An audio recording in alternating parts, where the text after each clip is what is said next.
Global Partners for Development proudly presents What Do You Understand? A deep dive into the many facets of philanthropy and development.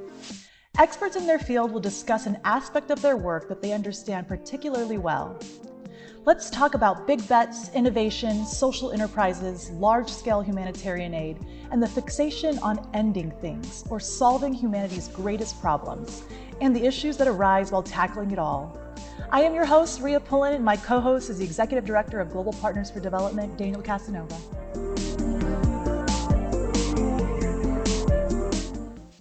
Our guest today is Ellen Iskenderian. Ellen is the president and CEO of Women's World Banking, the global nonprofit devoted to giving low-income women in the developing world access to the financial tools and resources they require to achieve security and prosperity.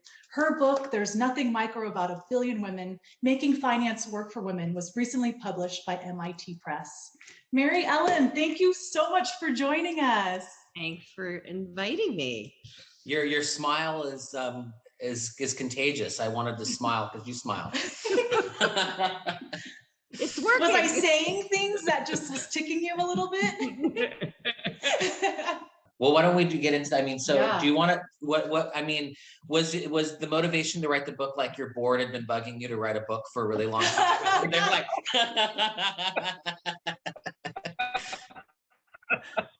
they're like, put it down. That's funny. That's really funny. Well, it was more that was a lot of motivation for me because I felt like there was so much that I was seeing, my colleagues were seeing, that I could talk anecdotally about. And, like that story I just told you, so many women told me about educating their kids, but I wanted to see whether what we were seeing really held up, in the research, whether it tell a bigger story about the work that we were seeing with the individual women.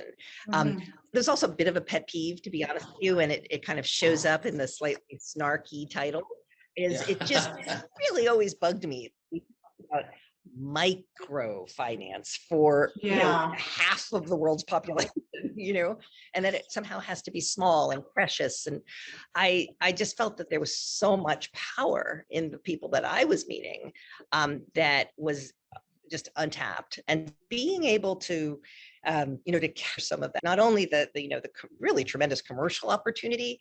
Oliver Wyman estimates that there's a $700 billion annual revenue opportunity being left on the table just because we're not at parity. Not saying even all of those women being served, just as many women as men. $700 billion, that's like total revenue of the world's 8 largest banks. I mean, it's a lot of money. It's twice Elon Musk's net worth. A lot. The other thing that was really exciting to me recently was the IMF has really started talking about financial inclusion as a word they've made up, but I'll use it, macro critical. It's an absolutely critical driver of growth. But if you don't include women, if you don't include the least included, then you're only going to exacerbate inequality. So inclusive growth literally is impossible without including women. But then at the end of the day, I think it's one of the things that really distinguishes us as an organization, and I wanted to bring home, is this idea of empowerment and what interacting with finance, how that can change a woman's life in myriad ways. We tend to use a framework that we developed with Harvard, Marty Chen, and she had developed this. She looked at the different kinds of changes that women went through when they engaged with finance. First would be, just simply material changes. Is there more money in the household? Does the household have more assets? That's the easy one. Then there were sort of cognitive changes. Did she learn anything? Was she more aware of options that were available to her by virtue of interacting? But then I think that the other two are really, really interesting. The third are relational changes. How is she perceived in her household? Does she have greater say in household decision making? There's some research showing that women are more likely to vote and more likely to stand for office if they are financially included. One of the things that I was disappointed by is that there really isn't a piece of kind of definitive research that says more access to finance makes women less vulnerable to gender-based violence. It's still kind of equivocal, at least in the research. I know what I've seen anecdotally, but I really, would urge researchers to look at this. And then I think the last set of changes is all about, your self-esteem and your sense of yourself, your sense of for a future. And there's been some really powerful examples of that when a woman engages with finance. And so I just feel like on those three levels, the macroeconomy, the business opportunity, and then with the woman herself, it's a great story. So I'm really pleased that my board gave me the time to do it.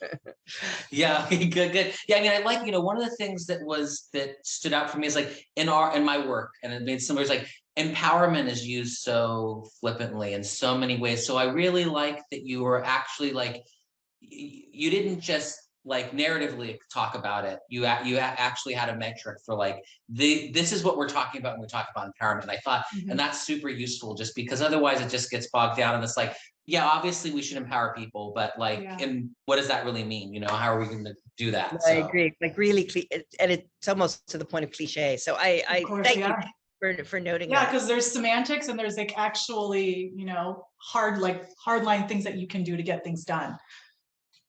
And what does that actually look like?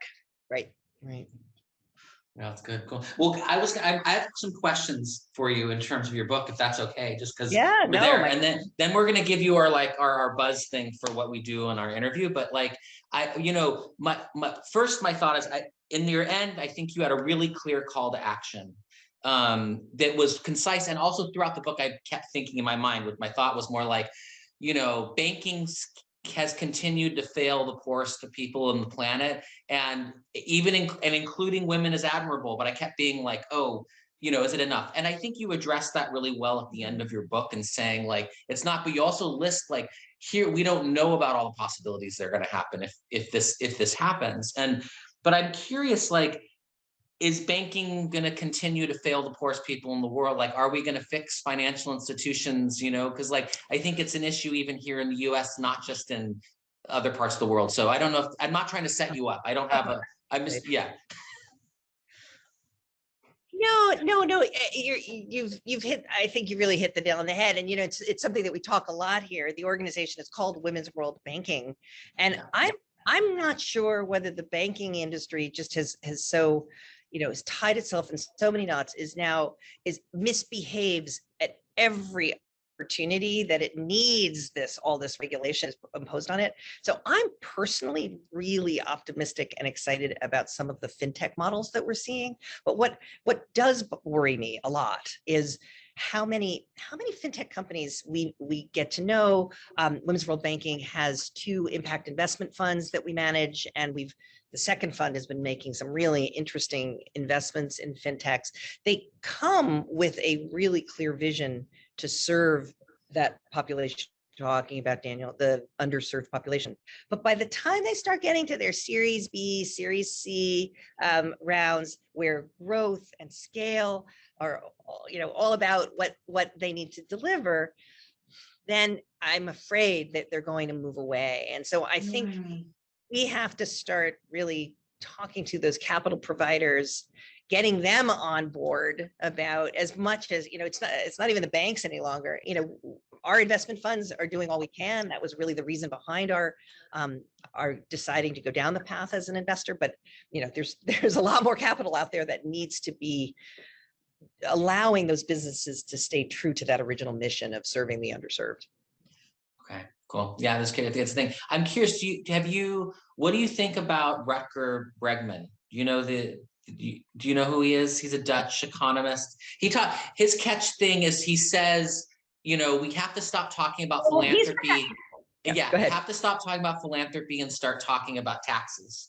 And so I just think that, I was, when I was reading through your book, I thought, like, there are these I see there's beginnings of dialogues there, including women, I think, solve some of these systemic things. But I imagine you, similar in your dialogues and your work, you guys are talking about this, but I didn't know if you knew about him or what your thoughts on that are. You might be a bleeding like pinko bastard, or something like that. I don't know, but.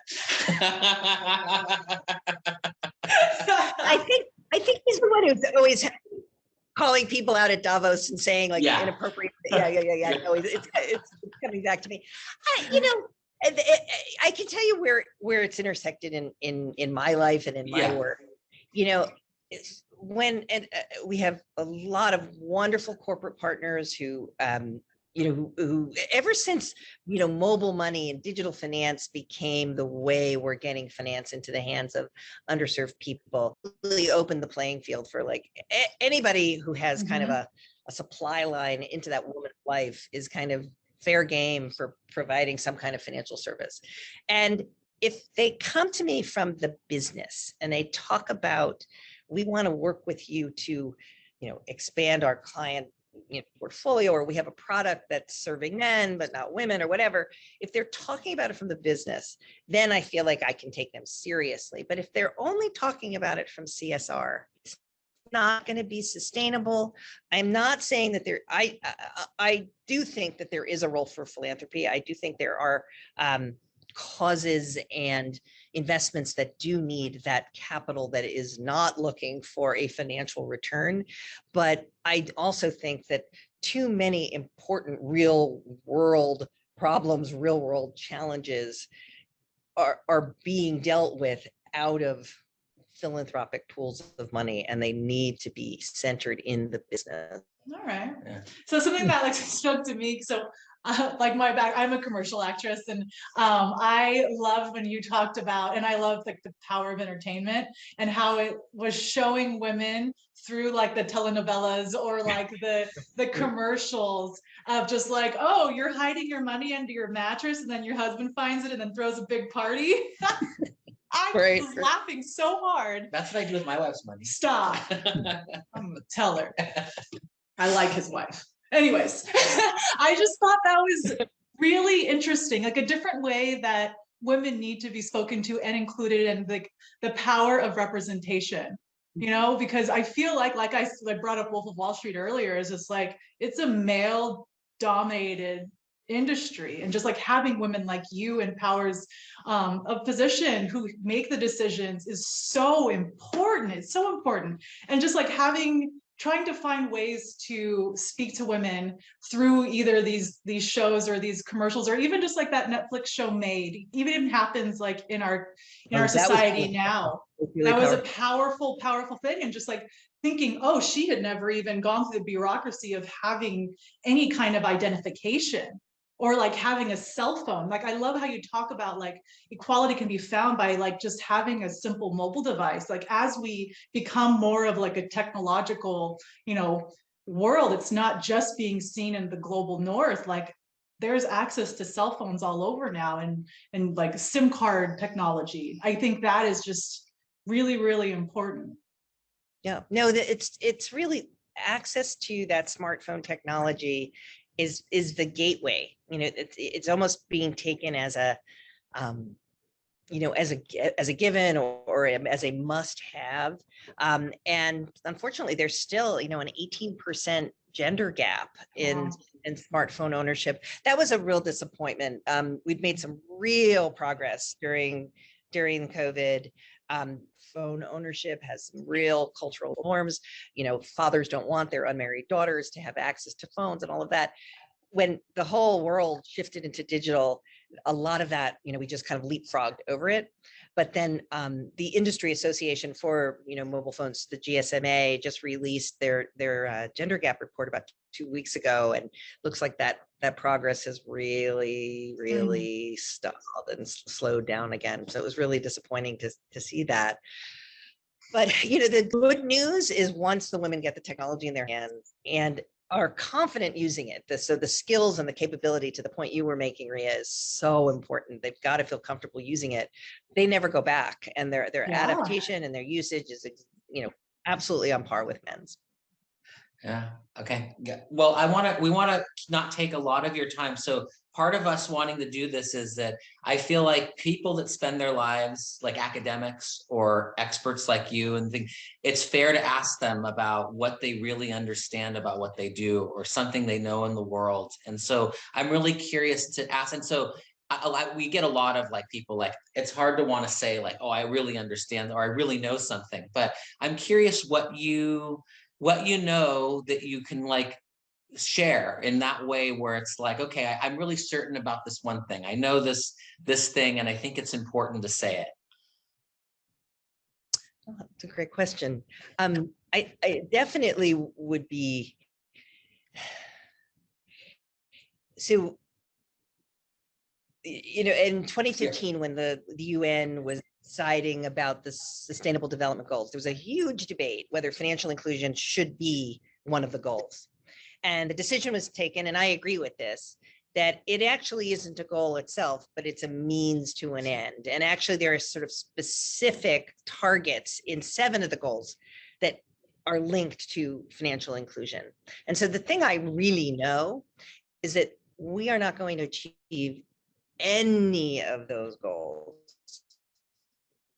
unless we take the time and are deliberate about including women and making sure that women have access, and not just access, but can use and use confidently the full range of financial tools.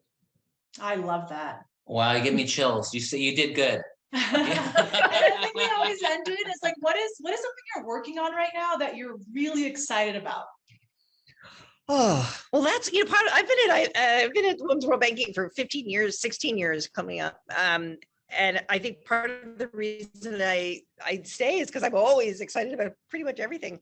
I'd say the thing that really has me jazzed right now is I've been so impressed by the impact that we're able to have as an investor inside companies. You know, we had done some research, gosh, I guess it would be about 12, 13 years ago, that we looked at 39 microfinance institutions that had gone from being, you know, NGOs or nonprofit organizations to being regulated, full-fledged banks. And we found that at the sort of time zero, the day that the board made the decision to become a regulated bank, they had on average 86% women clients. And by 4 years later, so they'd made the transition to becoming a for-profit bank, they were down to 59% women clients. And if they had a woman CEO or a woman chair of the board, they were gone. You couldn't have women leaders now that you were a bank somehow. And so we chose to become an investor in order to make sure that just because you were bringing in outside capital, that didn't have to happen. That shift away from women clients and women leaders didn't have to happen. And so I've seen what we've been able to do on average from the time of our investment to either the exit from the investment or to date for those investments we haven't exited yet, we've had an 83% increase in women clients in our investing companies. So we are really driving that change. So what I'm very excited about is doing a fund here in the States around women's economic empowerment here. Great. And investing in, you know, fintech and other sort of technology enabled, because here in the United States, it's more about, you know, financial health than about financial inclusion. 97% of Americans have a bank account. There's actually a slight reverse gender gap. More women have bank accounts than men here in the States. But yeah, no, it's interesting. But then, you know, the wage gap, you know, we say it's 80 cents, but that's, you know, white women versus white men. Soon as you add ethnicity, color, those numbers just plummet. And then they're even more appalling when you look at things like home ownership, business ownership, you know, just general wealth, asset ownership. So, and there's some really interesting businesses now that are starting to, you know, attack these issues. There's some fascinating work being done in like in credit scoring. You know, many your rental payment, even if it's, you know, on time, is not reflected in the credit score that goes to a bank when you try to get a mortgage. And so there's companies, actually, Serena Williams just took a stake in one of them, that if, you know, for a monthly fee, they make sure that your on-time rental payment makes it into that credit score. And it on average increases your credit score by 50 points. That part actually really stood out to me. You were saying like utilities or your phone payment, if they're being paid, they should go towards your rental payment, not how much you're paying on a credit card or like a mortgage. I thought that was really fascinating. Right. That made and it sounds like you read the text. It made a huge difference here in the United States in terms of people being eligible, for credit and other financial services. So I'm really excited about getting to know how those issues work here in the United States. So that's a big part of my my excitement right now. Are you going to target specific areas, like communities, like meaning like, are you going to be like in Alabama, or like, go, to poor counties in Georgia? I mean, is it targeted, or is it more policy related? I'm just curious. No, I think, I don't know how geographic the target will be, but, it's funny you use the Alabama as the example. I was on a panel with a guy who owns a bunch of small banks, small outlets in Alabama, and he said there are more payday lenders, like storefront payday lenders in Alabama, than Burger King, McDonald's, and Wendy's combined. They're just preying on, and women are absolutely the target customer. So there's like the check cashing things. These are the check cashing things. Those things. Yeah. Okay. Yeah. So there's clearly an unmet need there. So my long-winded answer to you is yes, we will be targeting. Where the business will be located, I don't know yet. And I know we didn't touch on it. Something that we were kind of curious what your thoughts were on cryptocurrencies. I know that's kind of like I'm curious what you think. Well, just because with mobile money, because we use a lot of, like in the work we do in East Africa, like mobile money is huge. Yeah, like the M-Pesa, and everything. So, but I see their future being crypto being an even better solution for moving money around in those markets. So I don't know if you guys have to be talking about it, I imagine, in some way or another. No, we are. And I frankly, I'd love to hear more about your vision, because I got to say right now we're struggling a little bit to see how, it just feels like these are the most vulnerable clients. And so putting them into anything, and then to see the decline in stable coin, like you can't call it stable coin if it's going to crash. But the stability of that currency that they're operating in. That said, I am very excited about some of the blockchain solutions that might be possible, because to the point you were both making earlier around ID, blockchain allows you to have, unique ID of sender, unique ID of receiver. There's some really interesting work being done by, a couple of companies in terms of sending money to refugees, providing refugee relief, because they may not have, they certainly don't have bank accounts, they may not have the right ID identification, but a crypto currency sent along a blockchain, kind of leapfrogs over that. And there's something kind of philosophically almost about crypto that should make sense. It's a community. There's no middleman.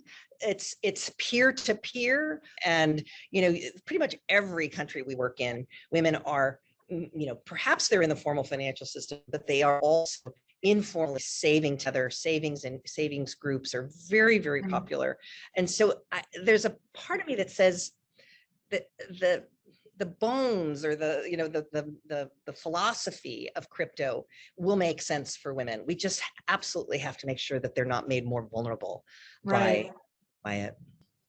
And I thought a lot of that is education, which you talk about a lot, is educating women on being able to use these services or being able to use technology. So I feel like educating women, and I love that every year girls in school, it just is beneficial to so many. And that's kind of our big thing, is we want to make sure girls go to school, stay in school, and can succeed, because they have great ideas.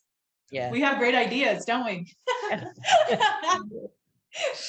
Kind of just because I don't, I know you in terms of reading about you and reading your book, but I'd be curious to hear more, about you, what's your favorite color, or where you grew up, things like that.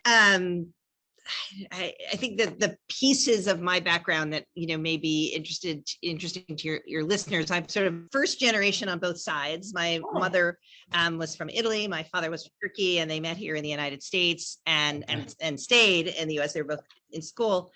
And I think I was really, really very lucky. My brother, sister, and I were very, very fortunate to have to have that cross-cultural understanding in our own home. My father's family is Armenian. And that was another kind of interesting background. Armenians in Turkey are still, very, very small percentage, very, very fierce, holding on to the memory of the 1915 genocide. And that was a very sort of big part of who my family was. And I've always given my mother great credit, because it was really important to her that we understand that part of our background, even though it wasn't necessarily her background. So that was so that was a really important part of who I was growing up. I think that I really, really wanted to go to the Georgetown School of Foreign Service, and I wanted an international career. We had traveled quite a bit to Turkey and elsewhere when I was growing up, and I was raised by, my mother was very, very strict Catholic, and then I brought her to Georgetown, and when she saw that there were crucifixes on all of the classrooms, that was what solved it, and she got her over the line. So I was able to go to the school I wanted to go to, and had a background in development economics there, and studied development economics. I then took a much more sort of traditional finance path. I was a foreign exchange trader coming out of college at Bank of America, and my family is convinced to this day that all I really learned to do was very extensive cursing, because you had to have that skill set on the trading floor. And extensive cursing. Yeah. Lots of misbehaving people, right? Exactly. Like Wolf of Wall Street. Yeah. Yeah. Exactly. And I went to the dearly departed Lehman Brothers, and worked primarily in M&A. Coming out of business school, mainstream finance and financial decisions and how they impact people's lives. The story that I often tell that was kind of my come to Jesus moment was, it was the first deal that I worked on that I wasn't the most junior person. And I had an analyst working with me, and we'd been hired by a client of the firm to identify some acquisition candidates. It was a trucking firm, and they were looking for a company to buy. And he had done a very extensive model looking at balance sheets, what would the combined companies look like? And I was checking it out the day before we were going to go see the client. And at the bottom of his row of different business combinations was this number that kept changing. And I was like, what's that? What's that plug figure? And he said, that's the number of people that would have to be fired at each company in order to make the deal work. Oh my goodness. And it was like, whoa, this is not what I went into finance to do. And I then really feel like it was so fortuitous. I went on another deal with a woman who had previously been at the World Bank, and she had run what they call their Young Professionals program, which is sort of the entry-level program. They always hire, PhD economists, which I wasn't. But when I was talking about really what I wanted to do, she said, I would give it a try. You've got an unusual background. The MBA is important. And to my amazement, I did get into the program. And then 4 months later, the Berlin Wall fell, and all of the finance became incredibly valuable and important. And I worked for the next 8 years in Eastern Europe. I used to say, once they finally put a decent hotel in the capital city, I would get a call from my boss that I had to go further east, for the next country. But it was amazing, and a moment in history, particularly in Eastern Europe, because you could see that these were people who had a history. They would always bring out, I remember to this day in Poland, what used to be Czechoslovakia, these really old lawyers, they would shuffle them out, and they had been the big securities lawyers of the time, before communism, and they still had the muscle. Very different in the Soviet Union. There had never really been a market economy there, and did a lot of work in Ukraine, for example. So it was building from scratch there in a really important way. But that was really where I first saw finance having the possibility of helping people, realize their dreams and be who they wanted to be, and never really seeing a bank as a partner in any of that prior. And it was always something that I'd kind of hoped was true, but then I really got to see it come to life. And, then I worked in Latin America for a while. I was the regional director for the International Finance Corporation, which my 4th day on the job was 9/11. And oh my goodness. I spent actually most of in Pakistan, actually, because I was responsible for both India and Pakistan, but I was living in Delhi. And it was the first investment that the IFC made post 9/11 in Pakistan was the first microfinance bank with the Aga Khan Foundation. Oh. And so it was really a moment of, finance carries a message and can carry a vision of hope for people very, very different from other messages that were, being espoused at the time, a lot of war and revenge. Yeah. So it was a really, sort of a journey, I guess, in going from sort of more mainstream finance to finance really playing a role of good in people's lives. But I did start to feel as I was moving up in the ranks of the bank that I was getting farther and farther away from those people. My job as a boss was to kind of spread my wings and protect all the folks beneath me. But then I was farther and farther away. So I had a headhunter call from Women's World Banking, and it just looked like it made a lot of sense to get close to the women in the field, grassroots. I'm still so grateful to the board that they took a chance on me, because to this day, it's like I'm talking good Catholic girl again. I'm paying my penance that I never once asked a bank how many women clients they had, how many women entrepreneurs they were funding, never asked any of the venture capital funds that we put money into, were they seeding women's businesses? And, within a matter of weeks here at Women's World Banking, it became so clear that women are doing, so much of the heavy lifting of economic development, let alone the health and prosperity and security of their own households. So it's like one of those things, once you see it, you can't unsee. Yeah. And it's really been a wonderful journey ever since. There must have been like a learning curve, like in terms of like seeing getting the Wizard of Oz revealed to you or something like that. It's a great metaphor. That's a beautiful journey, because to me it seemed like what opened your eyes and what opened my eyes, especially coming over to the nonprofit sector, was traveling and seeing, like actually seeing. Because there's so much you could read about or videos or any of those things, but I feel like being there and meeting those people, meeting these women, like it's, first off, I think women can change the world anyway. That's just my thing. We're really good at multitasking. We're really good at building relationships. We know how to take care of people. And so that's what I love so much about your book. It's like, yes, let women be included, because we will get things done. That's really true. No, and it got to be like almost repetitive, but anything you hear this often, there has to be some truth in it. Like, you talk to women and, you'd ask them about the success of their business, and what they wanted to tell you was how many of their kids had gone through school, that their son, was now a doctor. Their success, and not detracting at all from the success of the business, but the way they measured it was in what they'd been able to do for their families. And that was just so, just such an eye opener. Well, I don't want to take more of your time, but to your crypto question, I don't know if this will make our thing, but I think that there's a world, and other people talk about this. So I'm saying it's like, we use Western Union to send money all over the place still. And it's like archaic. I want to break up with them so badly, like all the time. Well, what do we use? No, and they should be broken up with badly.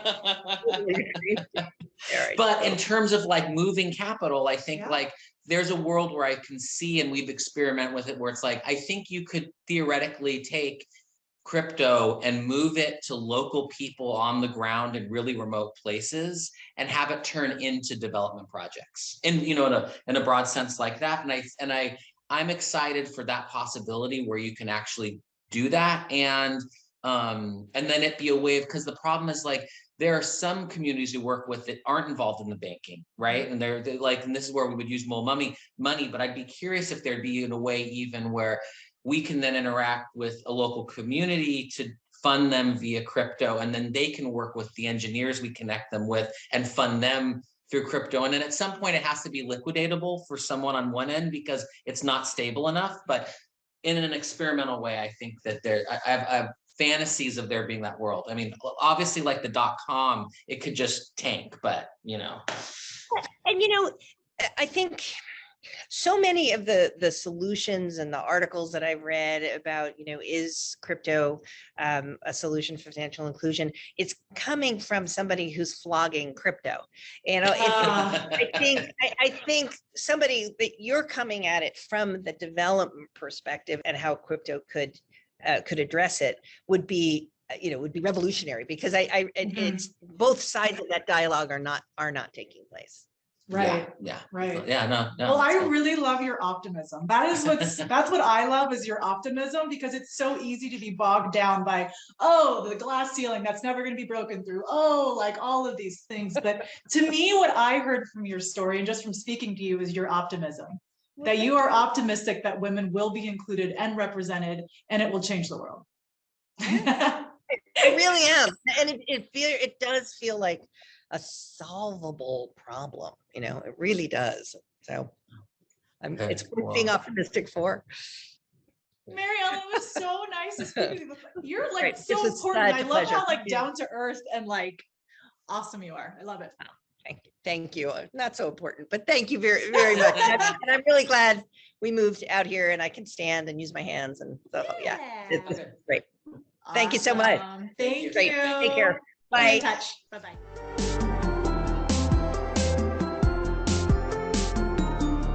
At Global Partners for Development, our mission is to advance community-led initiatives that improve education and public health in East Africa. We envision a world in which every East African community has the capacity to implement dynamic, sustainable solutions to the challenges they face. To learn more, visit gpfd.org.